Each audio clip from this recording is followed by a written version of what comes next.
बच्चों हम चैप्टर पढ़ रहे हैं एक्सपर्ट डिटेक्टिव्स और हमने क्या जाना है कि निषाद बहुत अच्छे विचार रखता है मिस्टर नाथ के बारे में। वो मानने को बिल्कुल तैयार नहीं है कि मिस्टर नाथ क्या हैं, एक अपराधी हैं। चलो जानते हैं कि इस चैप्टर के इस भाग में क्या हुआ। करते हैं बच्चों इस चैप्टर के 7वें भाग की शुरुआत। I almost hit him. तो भाई मेरे को बहुत गुस्सा आ रहा था किस पर, निषाद पर, कि वो मान नहीं रहा है कि मिस्टर नाथ अपराधी हैं। मैं लगभग उसको मारने ही वाली थी। I make you angry you stupid of, I shouted. और फिर क्या हुआ बच्चों, मैंने कहा यानी माया ने कहा कि मैं तुम्हें गुस्सा दिला रही हूँ, तुम मूर्ख।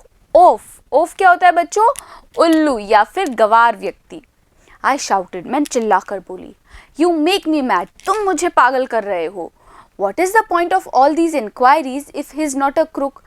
क्या पॉइंट है इन सारी इंक्वायरीज का, ये जो हम सारी पूछताछ कर रहे हैं उसका, अगर वो एक अपराधी नहीं है तो।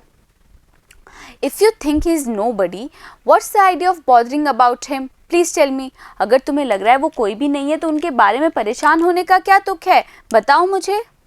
Nishad looked thoughtful. निषाद कैसे दिखने लगा, ऐसे दिखने लगा जैसे वो थॉटफुल हो, मतलब ध्यान मग्न हो। I'd like to find out why he's so thin and why he's so lonely। और निषाद ने क्या कहा कि मैं तो केवल ये जानना चाहता हूँ कि मिस्टर नाथ इतने दुबले पतले और इतने अकेले क्यों हैं। I want to know why he doesn't have any friends and lives alone। और निषाद ने क्या कहा कि मैं ये भी जानना चाहता हूँ कि मिस्टर नाथ अकेले क्यों रहते हैं और उनके कोई मित्र क्यों नहीं हैं। तो बच्चों देखो यहाँ पे क्या क्या हमने मीनिंग्स पढ़े हैं। हिट यानी कि मारना, ऑफ मतलब उल्लू या गवार। इंक्वायरीज, बच्चों इंक्वायरीज का मतलब क्या लिखा गया है, गुस्से से लिखा गया है ना, ये गलत है। इंक्वायरीज मतलब पूछताछ। फिर है थॉटफुल मतलब ध्यान मग्न। थिन यानी कि पतला। लोनली मतलब अकेला। Try to understand 7, I told him. और फिर मैंने वापस से समझाया 7 की 7 समझने की कोशिश करो।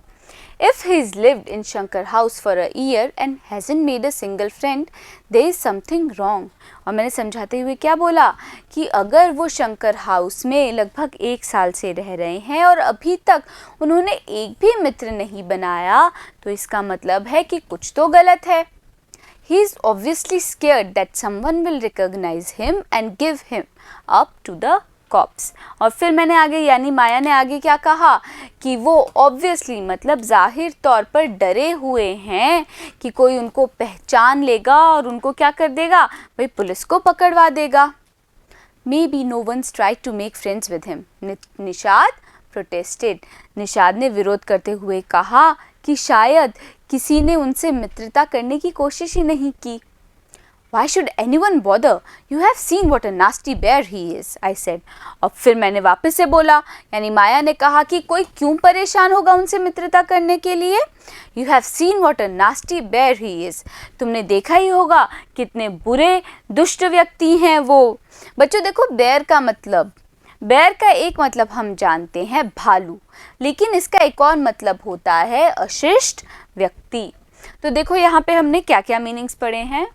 पहला है रॉन्ग मतलब गलत। फिर है ऑब्वियसली मतलब जाहिर तौर पर। स्केयर्ड मतलब भयभीत। रिकॉग्नाइज मतलब पहचानना। प्रोटेस्टेड मतलब विरोध किया। नास्टी मतलब बुरा या फिर दुष्ट। बेयर मतलब भालू या फिर अशिष्ट व्यक्ति। I don't care, said Nishad stubbornly. अब निषाद ने हठपूर्वक कहा कि मुझे कोई मतलब नहीं है। आई लाइक हिम, मुझे वो पसंद है। And I am going to try and be his friends, और मैं कोशिश करूँगा उनका मित्र बनने की।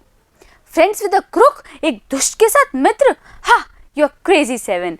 अब मैंने क्या कहा यानी माया ने कहा गुस्से में कि भाई तुम एक दुष्ट के साथ मित्रता करोगे, तुम पागल हो गए हो 7। The cops will take you to jail with him. जो पुलिस है, कॉप्स यानी बच्चों पुलिस, तो जो पुलिस है वो तुम्हें अपने साथ उनके साथ जेल में डाल देगी। Do you want that to happen you idiot, क्या तुम चाहते हो ऐसा हो तुम्हारे साथ बेवकूफ़। Nishad merely glared at me and quietly walked out of the room. Nishad ने क्या किया? केवल मुझे ग्लेयर किया, मतलब गुस्से से घूरा और चुपचाप कमरे के बाहर चला गया.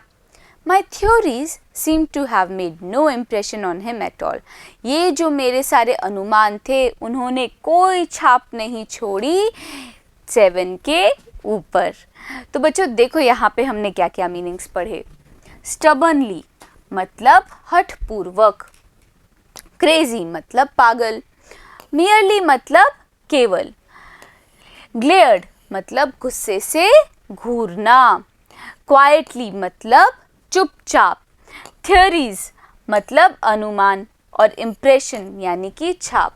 तो बच्चों मैं उम्मीद कर रही हूँ ये कहानी आपको अच्छी लगी होगी और आपको कहानी में हर बात समझ में आ गई होगी. अब मिलेंगे अगले वीडियो में और करेंगे हम इस कहानी के क्वेश्चन आंसर्स. बने रहिएगा मेरे साथ, मिलते हैं अगले वीडियो में.